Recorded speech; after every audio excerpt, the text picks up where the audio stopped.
ओम नमो भगवते वासुदेवाय नमः। ओम श्री परमात्मने नमः। त्वमेव माता च पिता त्वमेव बन्धुश्च सखा त्वमेव विद्या द्रविणं त्वमेव सर्वं मम देवदेवा।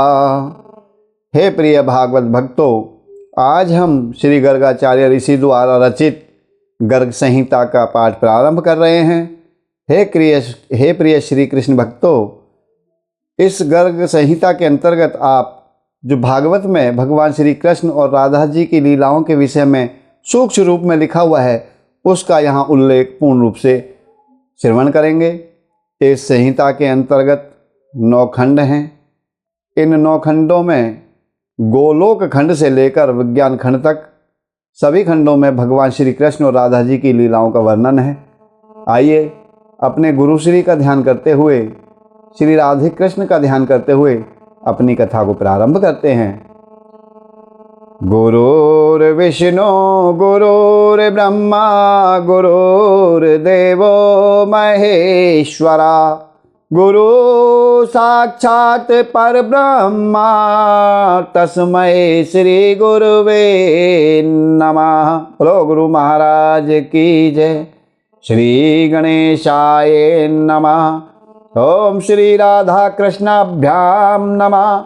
श्री राधे कृष्णाय नमः।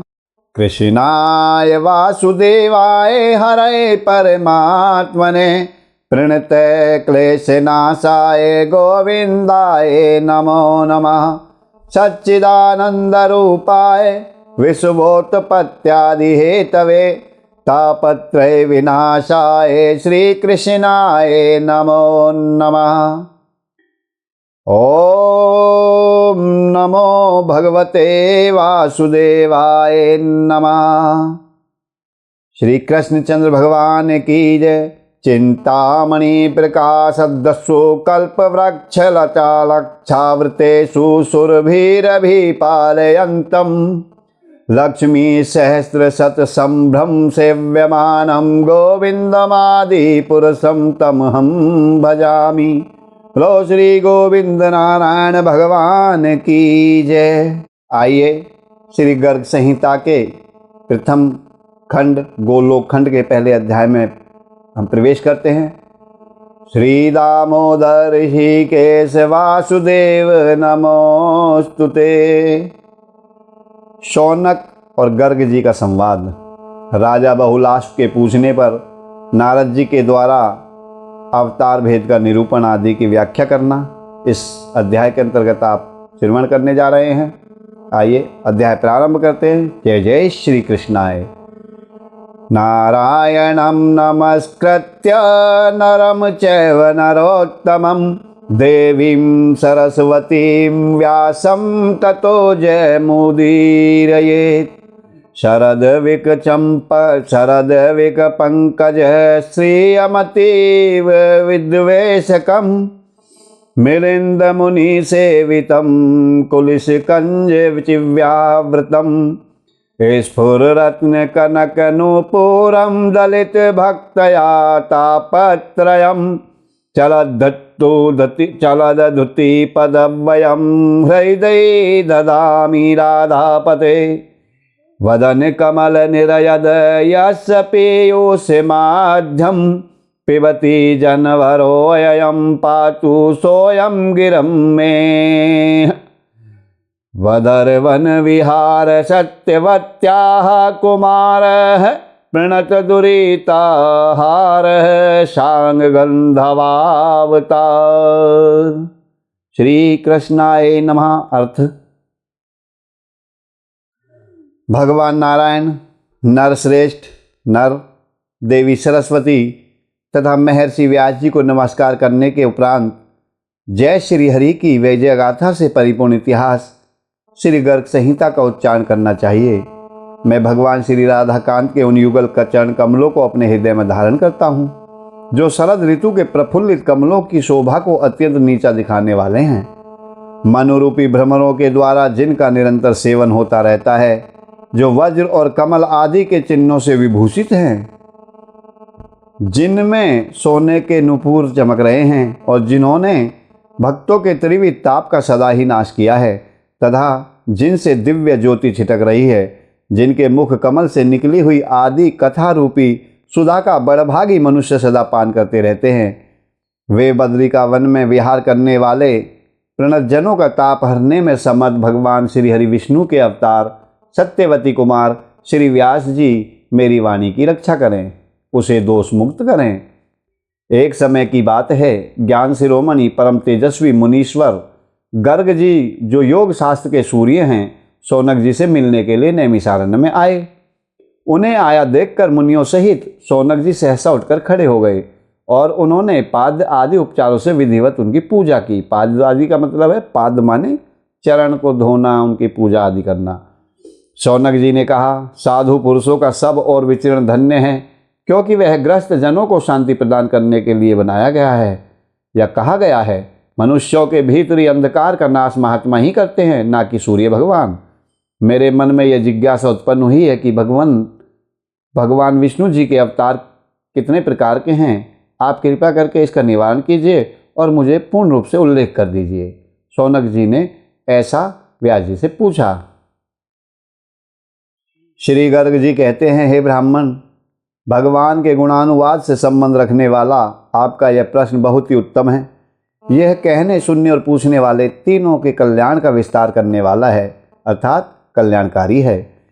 इसी प्रसंग में एक प्राचीन इतिहास का कथन किया जाता है, जिसके श्रवण मात्र से बड़े बड़े पाप नष्ट हो जाते हैं। बहुत पहले की बात है कि मिथिलापुरी में बहुलाश नाम से विख्यात एक प्रतापी राजा राज्य करते थे। बहुलाश जनक जी को भी कहते हैं। वे भगवान श्री कृष्ण जी के परम भक्त, शांत चित्त एवं अहंकार से रहित थे। एक दिन मुनीश्वर नारद जी आकाश मार्ग से उतरकर उनके यहाँ पधारे। उन्हें उपस्थित देखकर राजा ने आसन पर उन्हें बिठाया और भली भांति उनकी पूजा करके हाथ जोड़कर उनसे इस प्रकार पूछा। बहुलाश अर्थात जनक जी ने कहा, या जनक जी बोले, हे महामते, हे नारद जी, जो भगवान अनादि प्रकृति से परे और सबके अंतर्यामी ही नहीं आत्मा है, वे शरीर कैसे धारण करते हैं? जो सब जगह व्याप्त हैं, सर्वत्र व्यापक हैं, वह शरीर से परिच्छिन्न कैसे हो सकता है? ये मुझे बताने की कृपा करें। नारद जी ने कहा, गाय, साधु, देवता, ब्राह्मण और वेदों की रक्षा के लिए साक्षात भगवान श्री हरि अपनी लीला से शरीर धारण करते हैं। अपनी अचिंतन्य लीला शक्ति से ही वे देहधारी होकर भी व्यापक बने रहते हैं। उनका वह शरीर प्राकृत नहीं, चिन्मय है। जैसे नट अपनी माया से मोहित नहीं होता और दूसरे लोग उसके मुंह में पड़ जाते हैं, वैसे ही अन्य प्राणी भगवान की माया देखकर मोहित हो जाते हैं, किंतु परमात्मा मोह से परे रहते हैं। इसमें लेश मात्र भी संशय नहीं है। फिर जनक जी ने पूछा, हे मुनीश्वर, संतों की रक्षा के लिए भगवान विष्णु के कितने प्रकार के अवतार होते हैं? ये मुझे पूर्ण रूप से उल्लेख करने की कृपा करें। नारद जी बोले, राजन, व्यास आदि मुनियों ने अशांश, अंश, आवेश, कला, पूर्ण और परिपूर्णतम, ये 6 प्रकार के अवतार बताए हैं। कौन कौन से? अशांश, अंश, आवेश, कला, पूर्ण और परिपूर्णतम। इनमें से जो छठा परिपूर्णतम अवतार है, वही साक्षात भगवान श्री कृष्ण जी हैं। मरीचि आदि अंशावतार, ब्रह्मा आदि अंश अवतार, कपिल एवं कूर्म प्रभृति कलावतार और परशुराम आदि आवेश के अवतार कहे गए हैं। नरसिंह, राम, श्वेत दीपाधिपति, हरि जी, बैकुंठ, यज्ञ और नारायण, नर नारायण, ये पूर्ण अवतार कहे गए हैं। एवं साक्षात भगवान श्री कृष्ण ही परिपूर्णतम अवतार हैं। असंख्य ब्रह्मांडों के अधिपति वे प्रभु गोलोक में या गोलोक धाम में विराजते हैं, जो भगवान के दिए सृष्टि आदि कार्य मात्र के अधिकार का पालन करते हैं। वे ब्रह्मा आदि सत स्वरूप भगवान के ही अंश हैं, जो उन अंशों के कार्यभार में हाथ बटाते हैं। वे अंशांश अवतार के नाम से विख्यात हैं। परम बुद्धिमान नरेश भगवान विष्णु स्वयं जिनके अंतःकरण में अभिष्ट हों, अभिष्ट कार्य का संपादन करके फिर अलग हो जाते हैं। राजन, ऐसे अनेकों प्रकार के अवतारों को आवेशावतार समझो, जो प्रत्येक युग में प्रकट हो। युग धर्म को जानकर उसकी स्थापना करके पुनः अंतर्ध्यान हो जाए। भगवान के उन अवतारों को हम कला अवतार कहते हैं, जहाँ 4 व्यूह प्रकट हों, जैसे श्री राम, लक्ष्मण, भरत तथा शत्रुघ्न एवं वासुदेव, संकर्षण, प्रद्युम्न और अनिरुद्ध, तथा जहाँ 9 रसों की अभिव्यक्ति देखी जाती हो एवं जहाँ बल पराक्रमी भी पराकाष्ठा दृष्टिगोचर हो। भगवान के उस अवतार को हम पूर्ण अवतार कहते हैं, जिसके अपने तेज में अन्य संपूर्ण तेज विलीन हो जाते हैं। भगवान के उस अवतार को श्रेष्ठ विद्वान पुरुष साक्षात परिपूर्णतम अवतार बताते हैं। और जिस अवतार में पूर्ण का पूर्ण लक्षण दृष्टिगोचर होता है और मनुष्य जिसे पृथक पृथक भाव के अनुसार अपने परम प्रिय रूप में देखते हैं, वही यह साक्षात परिपूर्णतम अवतार है। इन सभी लक्षणों से संपन्न स्वयं परिपूर्णतम भगवान श्री कृष्ण ही हैं, दूसरा और कोई नहीं। भगवान श्री कृष्ण ने एक कार्य के उद्देश्य से अवतार लेकर अन्यान्य करोड़ों कार्यों का संपादन किया है, जो पूर्ण पुराण पुरुषोत्तमम एवं परात्पर पुरुष परमेश्वर हैं। उन साक्षात सदानंद में कृपा निधि गुणों के आकर भगवान श्री कृष्ण चंद्र की हम शरण लेते हैं। मैं उनकी शरण लेता हूँ। ये सुनकर राजा जनक जी हर्ष से भर गए। उनके शरीर में रोमांच हो आया। वे प्रेम से विह्वल हो गए और अश्रुपूर्ण नेत्रों को पोंछकर नारद जी से बोले।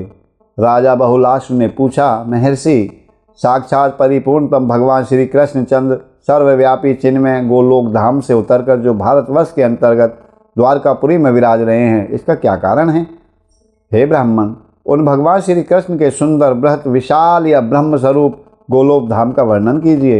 हे महामुनि, साथ ही उनके अपरिमेय कार्यों को भी कहने की कृपा कीजिए, उनकी लीलाओं को भी सुनाइए।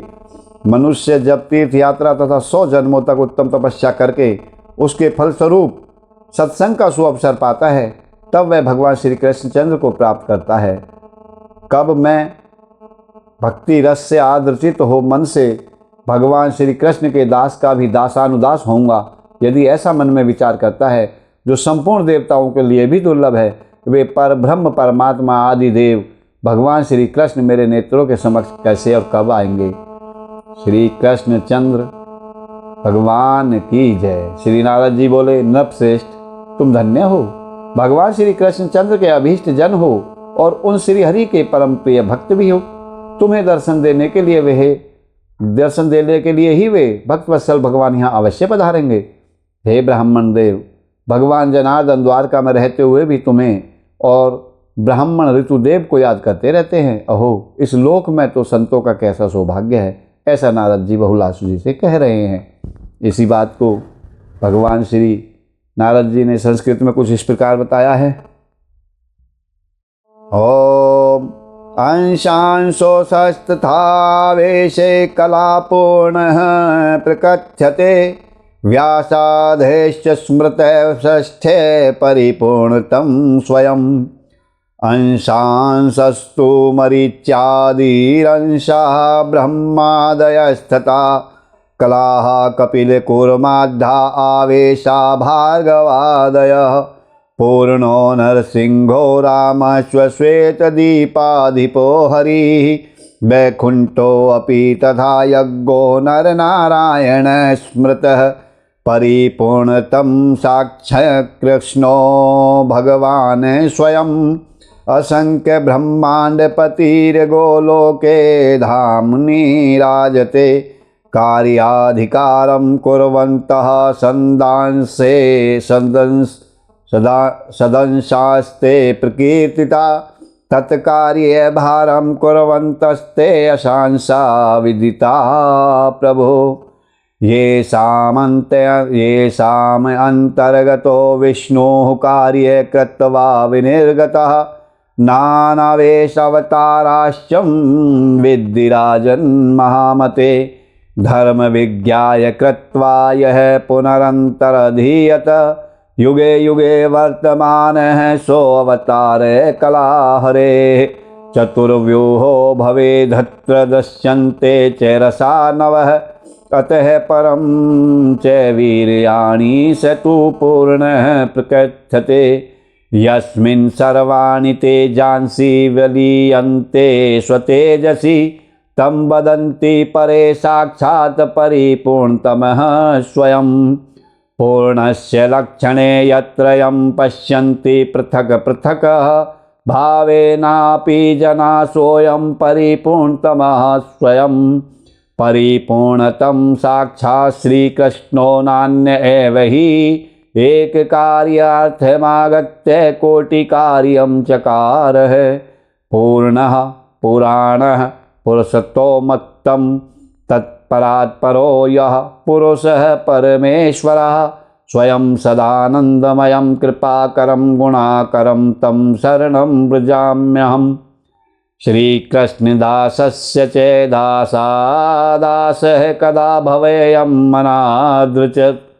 यो दुर्लभो देवावरेः परात्वं परात्वमास मे कथं गोचर आदिदेवाः। जिह्वां लब्ध्वापि यः कृष्णं कीर्तनीयं न कीर्तयेत् लब्ध्वापि मोक्षनि श्रेणीं सेनारोहति दुर्मतिः। दूसरे अध्याय में ब्रह्म आदि देवताओं द्वारा गोलोक धाम का दर्शन किया जाना। श्री नारद जी कहते हैं, जो जीभ पाकर भी कीर्तनीय भगवान श्री कृष्ण का कीर्तन नहीं करता, भजन सत्संग नहीं करता, उनका ध्यान नहीं करता, मनन नहीं करता, वह दुर्बुद्धि मनुष्य मोक्ष की सीढ़ी पाकर भी उस पर चढ़ने की चेष्टा नहीं कर सकता। हे राजन, अब इस वारा कल्प में धराधाम पर जो भगवान श्री हरि कृष्ण जी का पदार्पण हुआ है और यहाँ उनकी जो जो लीलाएं हुए वो सब मैं आपको श्रवण कराता हूँ। सुनो। बहुत पहले की बात है। दानव दैत्य असुर स्वभाव, दानव दैत्य के असुर स्वभाव के मनुष्य दुष्ट राजाओं के भारी भार से अत्यंत पीड़ित होकर के पृथ्वी गाय का रूप धारण करके अनाथ की भांति रोती बिलखती हुई अपनी आंतरिक व्यथा निवेदन करने के लिए ब्रह्मा जी की शरण में गई। उस समय उसका शरीर कांप रहा था। वहां उसकी कष्ट कथा सुनकर ब्रह्मा जी ने उसे धीरज बंधाया और तत्काल उनसे कहा कि आइए हम समस्त सभी देवताओं तथा शिवशंकर भोलेनाथ को साथ लेकर के नारायण जी के बैकुंठ धाम में चलते हैं। वहां जाकर ब्रह्मा जी ने चतुर्भुज भगवान श्री हरि विष्णु जी को प्रणाम करके अपना सारा अभिप्राय निवेदन किया। तब लक्ष्मीपति भगवान श्री हरि विष्णु उन उद्विग्न देवताओं तथा ब्रह्मा जी से इस प्रकार बोले।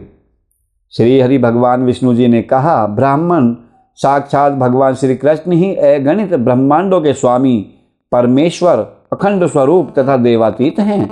उनकी लीलाएं अनंत एवं अनिर्वचनीय हैं। उनकी कृपा के बिना यह कार्य कदापि सिद्ध नहीं होगा।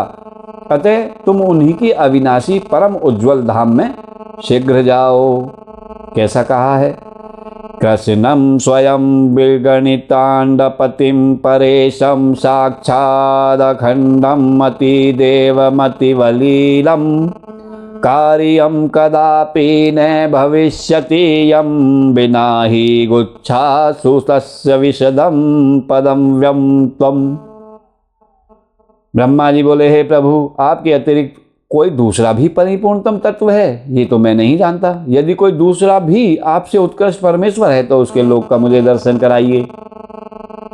नारद जी ने कहा, ब्रह्मा जी के इस प्रकार कहने पर परिपूर्णतम भगवान श्री विष्णु जी ने संपूर्ण देवताओं सहित ब्रह्मा जी को ब्रह्मांड शिखर पर विराजमान गोलोक धाम का मार्ग दिखलाया। वामन जी के पैर के बाएं अंगूठे से ब्रह्मांड के शिरोभाग का भेदन जो हो जाने पर जो छेद हुआ था वह ब्रह्म द्रव नित्य अक्षनीय से परिपूर्ण था। सब देवता उसी मार्ग से वहां के लिए नियत जलयान द्वारा बाहर निकले। वहां ब्रह्मांड के ऊपर पहुंचकर उन सब ने नीचे की ओर उस ब्रह्मांड को कलिंग बिंब यानी कि तुम्बे की भांति देखा।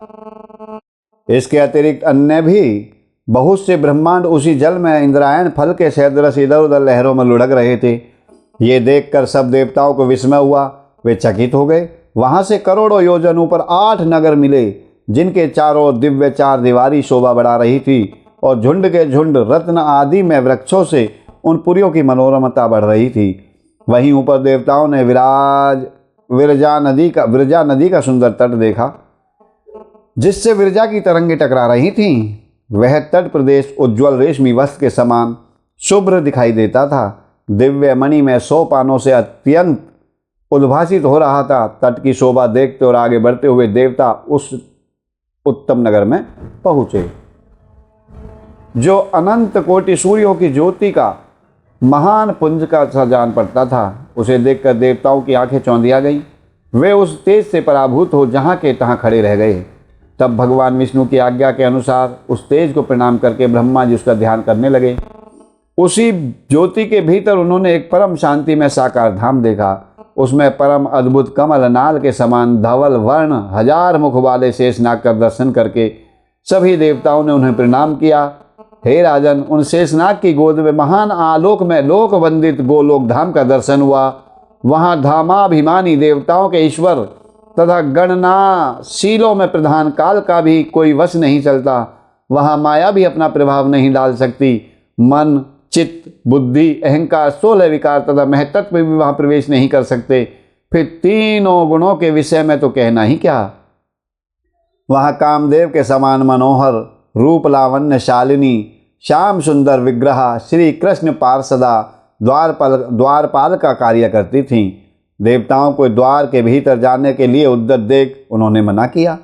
तब देवता बोले, हम सभी ब्रह्म, विष्णु, शंकर नाम के लोकपाल और इंद्र आदि देवता हैं, भगवान श्री कृष्ण के दर्शनों के लिए आए हैं। नारद जी कहते हैं, देवताओं की ये बात सुनकर उन सखियों ने जो द्वारपाल थीं, जो श्री कृष्ण की द्वारपालिकाएं थीं, अंतपुर में जाकर देवताओं की बात कह सुनाई।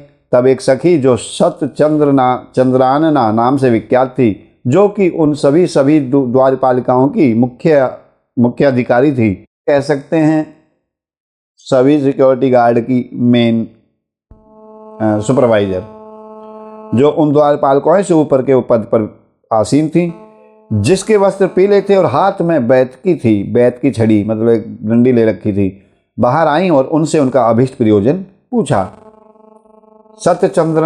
सतचंद्रानना ने बोली, यहाँ पधारे हुए आप सब देवता किस ब्रह्मांड के निवासी हैं, ये शीघ्र बताइए, तब मैं भगवान श्री कृष्ण को सूचित करने के लिए उनके पास जाऊंगी। देवताओं ने कहा, अहो ये तो बड़े आश्चर्य की बात है, क्या अन्यान्य ब्रह्मांड भी है? हमने तो उन्हें कभी नहीं देखा। शुभ है, हम तो यही जानते हैं कि एक ही ब्रह्मांड है, इसके अतिरिक्त दूसरा कोई ब्रह्मांड ही नहीं।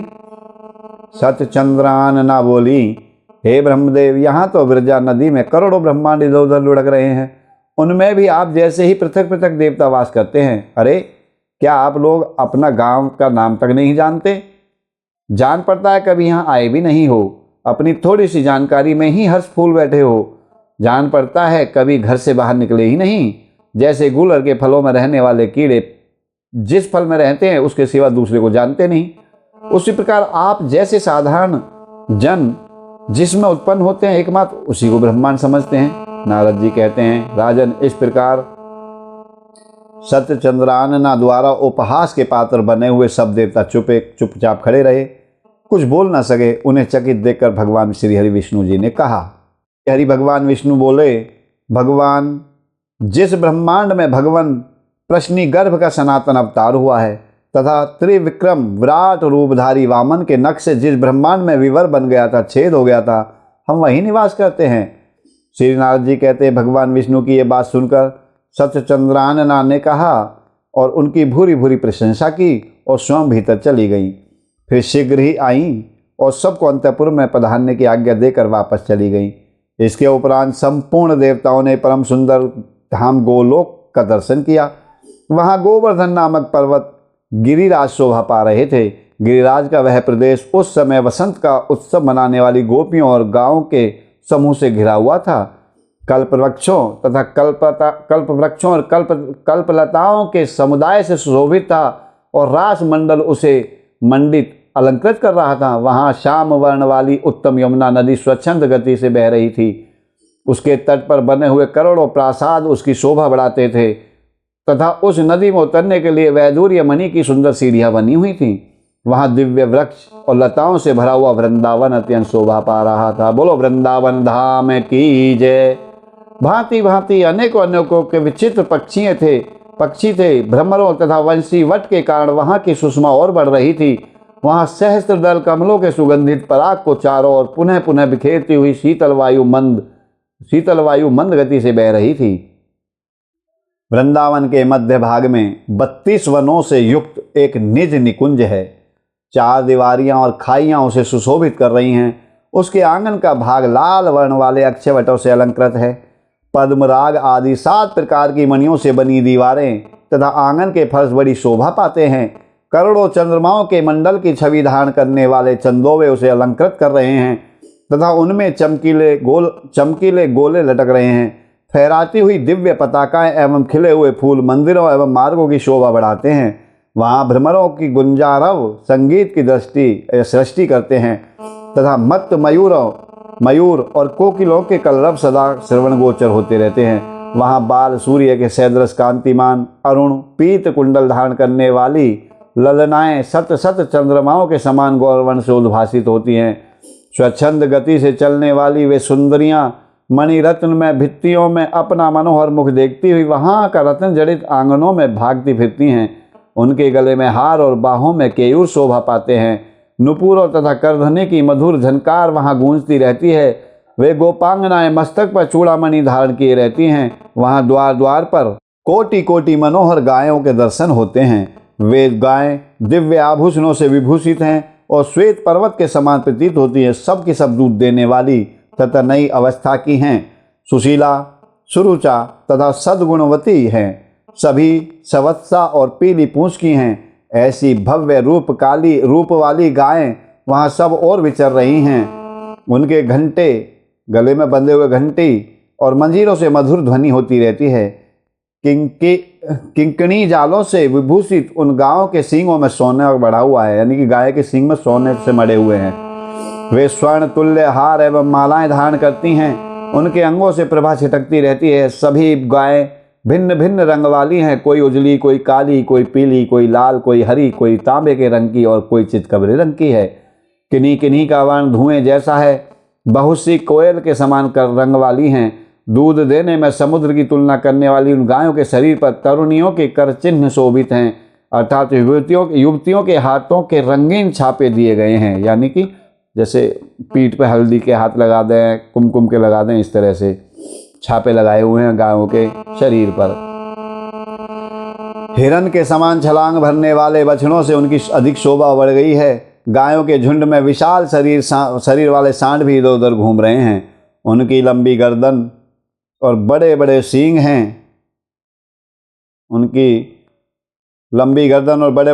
हैं। उन सांडों को साक्षात धर्म धुरंधर कहा जाता है।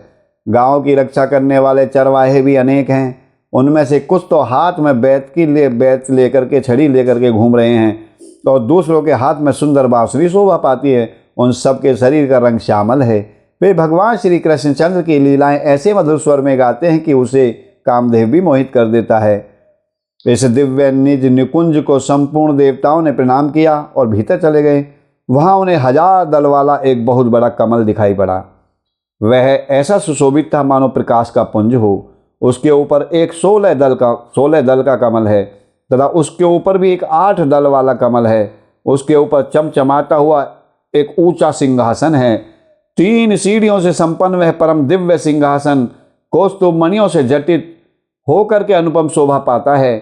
उसी पर भगवान श्री कृष्णचंद्र जी श्री राधिका जी के साथ विराजमान हैं। बोलो श्री राधे कृष्ण भगवान की जय। राधे कृष्णाय नमः। ऐसी झांकी उन समस्त देवताओं को मिली। वे युगल स्वरूप भगवान मोहिनी आदि 8 दिव्य सखियों से समन्वित तथा श्री रामा प्रभृति 8 गोपालों के द्वारा सेवित हैं। उनके ऊपर हंस के समान सफेद रंग वाले पंखे झले जा रहे हैं और हीरों से बनी मूठ वाले चंवर डुलाए जा रहे हैं। भगवान की सेवा में करोड़ों ऐसे छत्र प्रस्तुत हैं जो कोटि कोटि चंद्रमाओं की प्रभा से तुलित हो सकते हैं।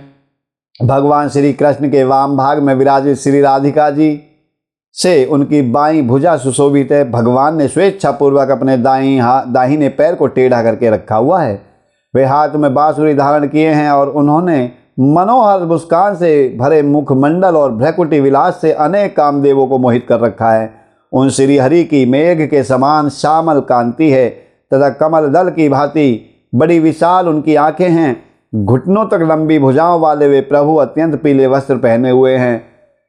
भगवान गले में सुंदर वनमाला धारण किए हुए हैं जिस पर वृंदावन में विचरण करने वाले मतवाले भ्रमरों की गुंजार हो रही है। पैरों में घुंघरू और हाथों में कंकणी छिटका रहे हैं। कंकण कंकण की छटा छिटका रहे हैं। अति सुंदर मुस्कान मन को मोहित कर रही है। श्रीवत्स का चिन्ह बहुमूल्य रत्नों से बने हुए किरीट, कुंडल, बाजूबंद और हार यथास्थान भगवान की शोभा बढ़ा रहे हैं। भगवान श्री कृष्ण के ऐसे दिव्य दर्शन प्राप्त करके संपूर्ण देवता आनंद के समुद्र में गोता खाने लगे। अत्यंत हर्ष के कारण उनकी आंखों से आंसुओं की धारा बह चली। तब संपूर्ण देवताओं ने हाथ जोड़कर विनीत भाव से उन परम पुरुष श्री कृष्णचंद्र को भगवान को प्रणाम किया और उनकी स्तुति की। ज्योतिषाम मंडलम पद्म सहस्रदल शोभितम तधुर्वम षोडशदलम ततो अष्टदल पंकजम तस्योपरे स्फुरदीर्घम सोपानत्रयं मंडितम सिंहासनं परम दिव्यं कौस्तुभे खचितं शुभं ददृश्युदूतास्तत्र श्रीकृष्णं राधयायुतं दिव्यैरेष्टसखी संघे मोहिरिण्यादिभिरिवन्तं श्रीमाद्दे सेव्यमानष्टगोपालसेवितं हंसाभेवरे हंसारभेव्यजनान्दोलचमा चामरेर्वज्रमुष्टिभिः कोटिचन्द्रप्रतीकाशे सेवितं छत्रकोटिभिः श्रीराधिका अलङ्कृतवामबाहुं स्वच्छन्दवक्रीकृतदक्षिणाङ्घ्रिं वंशीधरं सुन्दरमन्दहासं भ्रूमण्डलामोहितकामराशिं घनप्रभं पद्मदलायते क्षणं प्लम्बबाहुं बहुपीतवासमं वृन्दावनोन्मत्तमिलेन्दशब्दैर्विराजितं श्रीवनमालया हरिं काञ्चीकलाङ्कङ्कणनूपुरधुतिं लसन्मनोहारिं महोज्ज्वलस्मितं श्रीवत्सरत्नोत्तम कुन्तलप्रियं किरीटहाराङ्गकुण्डलद्विषम्। ॐ नमो भगवते वासुदेवाय नमः। कृष्णाय पुरुषाय कृष्णाय पूर्णपुरुषाय परात्पराय यज्ञेश्वराय परकारणकारणाय राधावराय परिपूर्णतमाय साक्षाद् गोलोकधामाधीशनाय नमः परस्मै योगेश्वराः किल वन्दति महापरं तत्त्वं परं त्वं तत्रैव सात्वतजनाः कृतविग्रहं च अस्माभिरद्धविदितं यदोदहृदयोद्यव्यं ते तस्मै नमोऽस्तु महतां पतये परस्मै व्यङ्ग्येन वा न हि लक्षणया कदापि स्फुटेन यच्च कवयो न विशन्ति मुख्या निर्देश्य भावरहितं प्रकृतेः परं च त्वां ब्रह्म निर्गुणमलं शरणं व्रजामः त्वां ब्रह्म केचिदवयन्ति परे च कालं केचितः प्राशान्तं परे भुवि कर्मरूपं पूर्वे च योगं परे किल कृतभावमन्योक्तिर्विदितं शरणं गता स्मः यस्करीं भगवतस्वपादसेवां हित्वाथ तीर्थयजनादि तत्पश्चरन्ति ज्ञानेन ये च विदिता बहो विघ्नसङ्घे सन्ताडिताः किल भवन्ति नैतिकृतार्थाः विज्ञाप्यमद्य किमु देव अशेषसाक्षियाः सर्वभूतहृदयेषु विराजमानः देवेरनमद्भिरमलाशयमयोक्तदेहस्तमे नमो भगवते पुरुषोत्तमाय यो राधिका हृदय सुंदर चंद्रहारः श्रीगोपिका नयन जीवन मूलहारः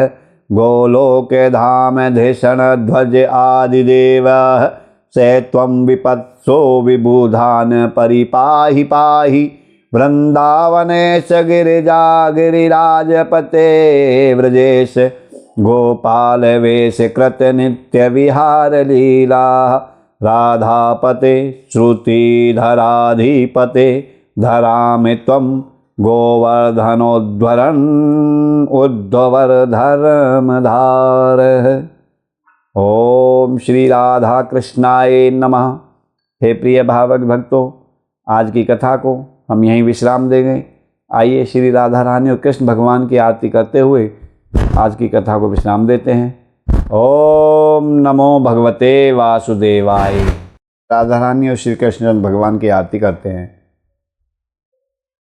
आरती श्री वृषभानुसुता की मंजुल मूर्ति मोहन ममता की त्रिविधतापयुत संस्कृति नाशिनी विमल विवेक विराग विकासिनी पावन प्रभु पद प्रीति प्रकाशिनी सुंदरतम छवि सुंदरता की आरती श्री वृषभानुसुता की मंजुल मूर्ति मोहन ममता की।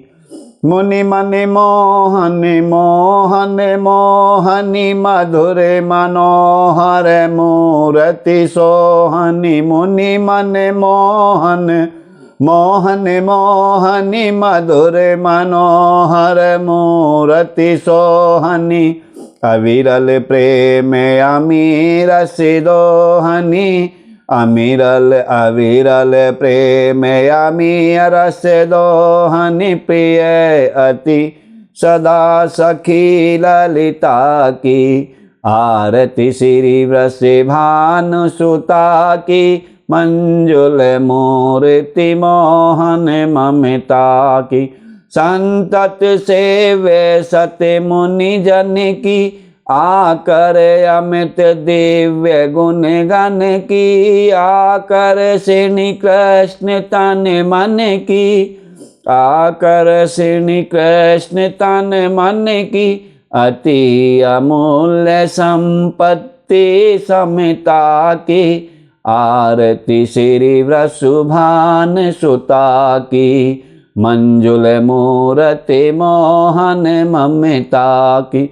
कृष्णात्मिका कृष्ण सहचारिणी चिन्मय वृंदा विपिन विहारिणी चिन्मय वृंदा विपिन विहारिणी जगत जननी जग दुख निवारिणी जगत जननी जग दुख निवारिणी आदि अनादि शक्ति विभूता की आरती श्री वृषभानुसुता की मंजुल मूर्ति मोहन ममता की आरती वृषभानुसुता की। बोलो श्री राधे रानी सरकार की जय। श्री कृष्णचंद्र भगवान की जय।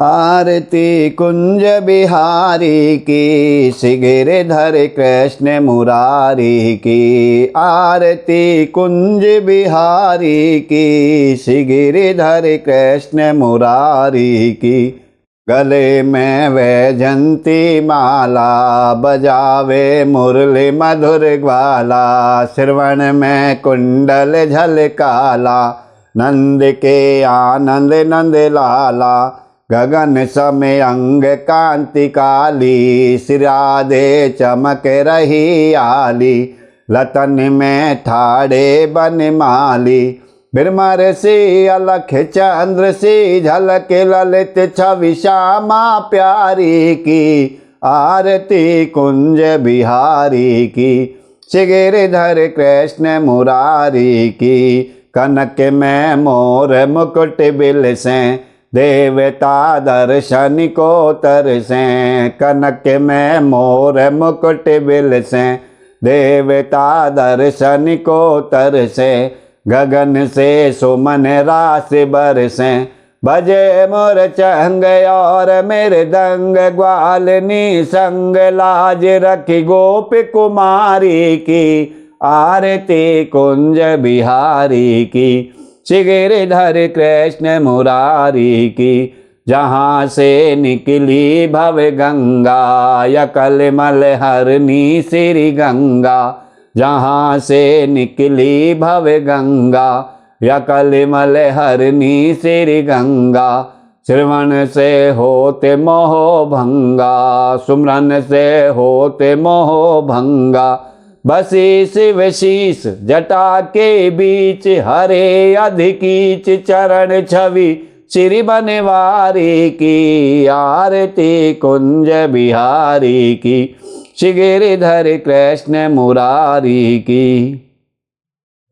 चमकती उज्ज्वल तट रेणु बज रही वृंदावन बेनु चमकती उज्ज्वल तट रेणु बज रही वृंदावन वेणु चहूँ दिशि गोपी ग्वाल धैनु हसत मृदु मंद चांदनी चंद कटत भव फंद टेर सुन दीन भिखारी की आरती कुंज बिहारी की श्री गिरिधर कृष्ण मुरारी की आरती बांके बिहारी की श्री गिरिधर कृष्ण मुरारी की।